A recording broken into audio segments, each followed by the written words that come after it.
So, how is life in lockdown? Part 2. I think the biggest challenge is to find yourself with your thoughts and not be afraid to face your thoughts, not to be afraid of that reflection.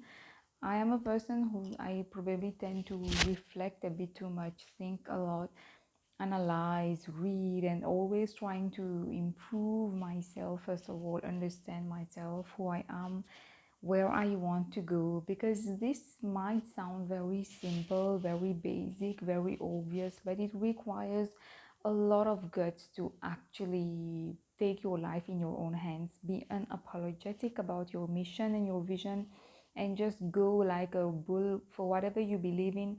Just keep fighting and persevering, not allow negativity to get to you.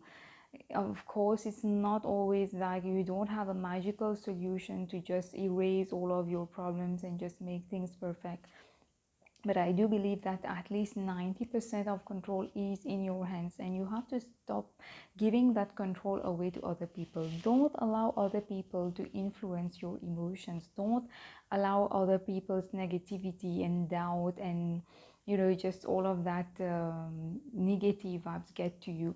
There are many people in this world who don't even love themselves. They don't even have patience with themselves. They don't even have courage, they don't even have dreams. They don't believe in their own dreams. So how can you expect them to believe in you when they don't believe in themselves? Just like when someone doesn't love themselves, so how can you expect them to love you? So I would say that I have progressed a good deal over the past years, thanks to my own efforts, thanks to the support of some friends, some people in my life, thanks to God, thanks to just coming across a lot of information online and in books, and from my own intuition. There are many things which I have learned about myself and about life, but the most, I think, biggest lesson that I have learned is that life is really short, really unpredictable, and therefore you should not be postponing anything in your life. You should not be waiting for a special occasion. You should celebrate every single day, every single second, like it's the last second of your life. You should banish this thing that we call fear from your mind. You should remove it from your vocabulary. Stop procrastinating. Like, I know it's very easy to say, but sometimes there are things which get to us. We feel, we doubt ourselves, we hate ourselves, we feel sad, we feel sorry, we feel discouraged, and sometimes there are really nasty people in the world. Let's not pretend like the world is such a happy, safe place all the time. It's not. Sometimes you might be giving your best, doing the maximum of efforts you could do to get out of a situation and do something good, but even then there are obstacles, there are going to be hurdles, sometimes external hurdles, sometimes internal hurdles, but you have to believe in what you are doing. If you yourself you will give up every time, then you will never be able to achieve that mission and vision.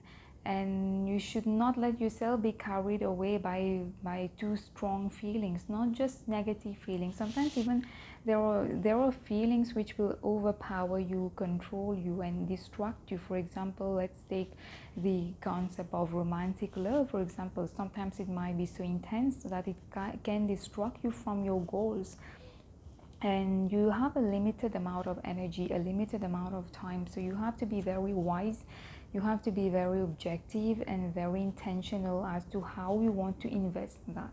Never think that, some of us, we have a monkey mind, we have our scattered energy everywhere. We think that we can do everything, but of course we can't do that. And many times we feel exhausted, and then with things which are really important, we end up neglecting them.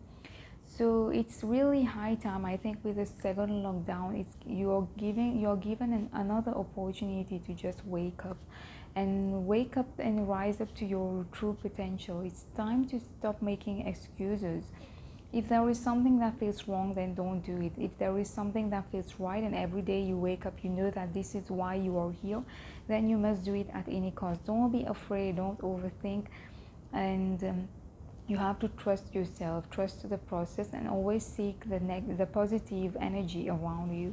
And I'm a very spiritual person, so for me, I think one of the things which always like my foundation is my spiritual belief, my spiritual strength. And spirituality has nothing to do with being religious in the strict sense of the term, like just doing blind rituals mechanically. You have to be able to become the embodiment of those values yourself. Let's say that you believe in loving people, being kind, being generous, being authentic, being spiritual. You have to be that yourself first, instead of trying to get it from other people. Also, one very important thing is to stop over expecting. Many of us, we feel hurt because we expect too much from other people, and we are attached to other people or attached to external things. So there are many things to learn, and it's a beautiful process that has just begun, I believe. So life is beautiful, but it's painful at the same time.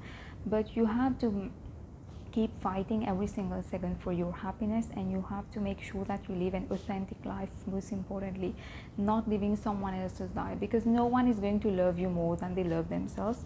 And like I always say, I keep saying that a million times to myself especially, the day you're going to die, the last seconds before you die, I'm sure you're going to feel sorry for not living an authentic life and for always being afraid of what others will say.